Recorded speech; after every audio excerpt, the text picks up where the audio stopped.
registered physiotherapist.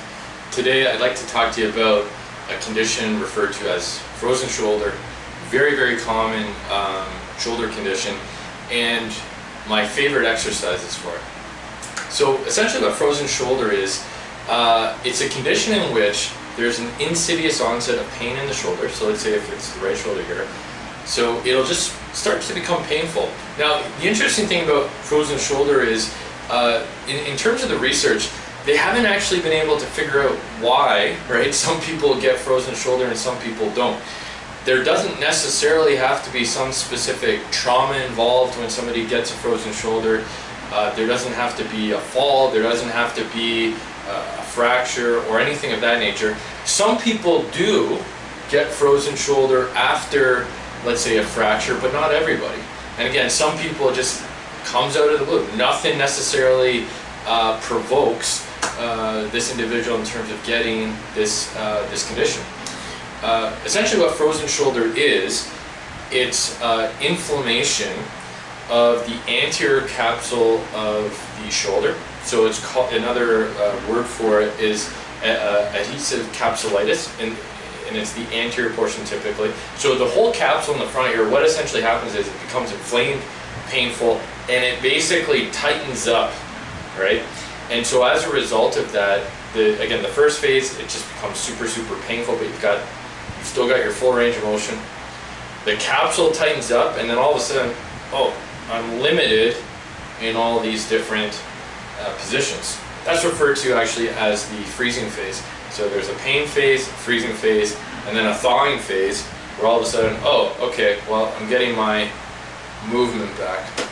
Now, one thing that I do find with individuals who have frozen shoulders, number one, if we can start doing some manual therapy and also mobility exercises early, before significant freezing comes about. In my experience with it is that in a lot of cases we can kind of limit this freezing phase to some degree. Not for everyone. Every patient is different with regards to this in my experience. The other thing to keep in mind too with frozen shoulder is after somebody's gone through these different phases, again, pain, freezing, and thawing phase, there can still be some restrictions in my experience when we compare the two sides in terms of, again, some of these the range of motion on both sides. And in a lot of cases, it's a result of, well, just not going into these positions over a long period of time. Again, frozen shoulder can sometimes last a year. It's an unfortunate condition for a lot of individuals. So, as I mentioned previously, it's typically the anterior capsule that becomes super, super tight with this particular condition. And again, it limits various positions for the shoulder. My favorite specific exercises for this, number one, repeated extensions. Okay, again, I'll use the cane with this one. Repeated extensions to try to loosen up the anterior capsule. So typically I'll have somebody holding onto a cane as they're repeating this. You can also do it actively. And then what I'll recommend for patients is you want to make sure that you're not actually going into pain. When you're going into pain with this, you're just provoking the symptoms. So ideally what you want to do is, okay, well, if your pain is here, let's say, I'm going to repeat just to that position. And then what you should find is, as you repeat, okay, it starts to let go, it can go a little bit further, little bit further, little bit further. So you're really going to have to repeat this particular exercise, and again, not going into pain is going to be really significant with this particular one. The next one is external rotation, again, typically with using some sort of a cane, and what that would look like is repeated this in this particular position, right? So again, you'll have a cane, you're going to repeat, repeat, repeat, not going into pain, not going into pain, not going into pain. So again, both these positions, what am I biasing? I'm biasing a stretch of the front of the shoulder. As this loosens up, the other thing that tends to happen too is the shoulder will now, so typically when this is tight, it will protrude forward. Now all of a sudden, the shoulder can start to go back into more of a neutral position, which in a lot of cases will free up more of this movement.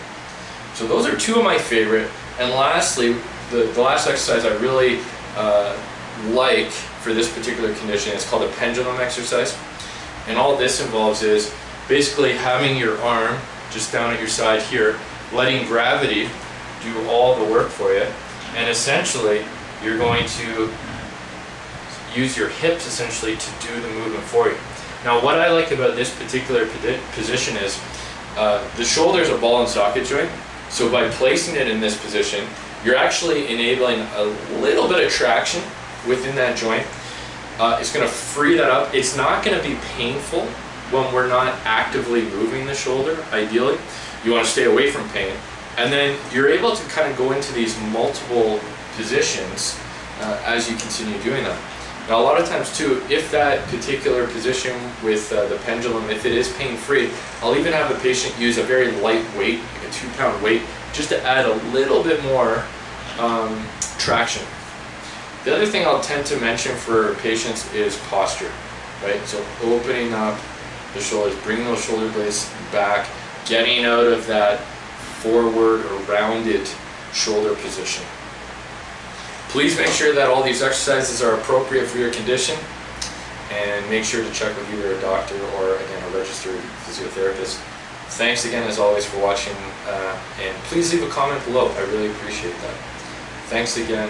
Have a great day.